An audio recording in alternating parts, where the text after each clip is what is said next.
Some of the Polo parts are finally ready for a bit of paint. Now, originally, I didn't want to paint anything. I was going to try and buy replacement panels in the correct colour, but I couldn't find them anywhere that I looked, and any that I did find weren't in any better condition. So we took what we got, we've cleaned them up, prepped what needed prepping, and we've given them a little coat of paint. And honestly, I'm pretty happy with how they've turned out. They don't look too bad. I know the car's only done 20,000 miles and the carpets really haven't seen a lot of action, but we thought while they're out, we'll scrub the little bits of dirt that are on there, give them a rinse out so it's as fresh as possible for when they go back in. This just happens to be the day that my jet wash decides to stop working, so luckily I've got good water pressure around here so the hose will just about cover it.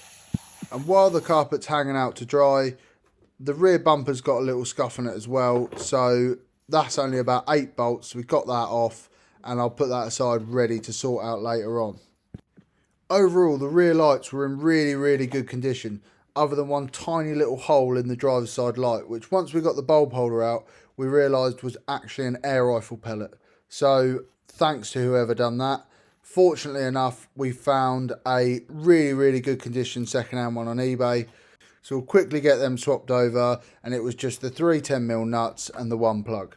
Now we can finally make a start on what I think is probably the most important bit of this whole project, and that is to get the old roof out, as there's rips in the top fabric.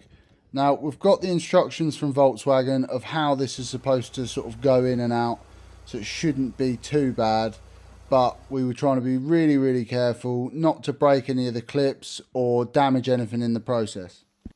But fortunately there wasn't actually too many bolts holding it all in, and once we'd got it all undone and the front lifted up and the back lifted, we were able to slide it all through the runners straight to the back where it lifted out nicely.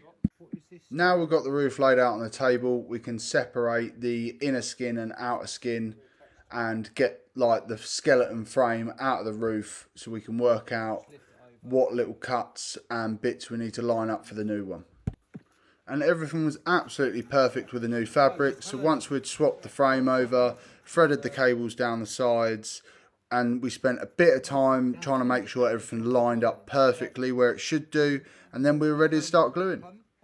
So we were using the contact adhesive that was supplied with the roof kit, and we glued the back first and then went to the front and used all the pegs that we had off the washing line to peg everything in place, because it said it would take about 12 hours to go off. Then in the next video we can look at getting the roof back on, more of the car back together, and fingers crossed back on the road very soon. And please don't forget to like this video and follow the page for more updates on the Polo.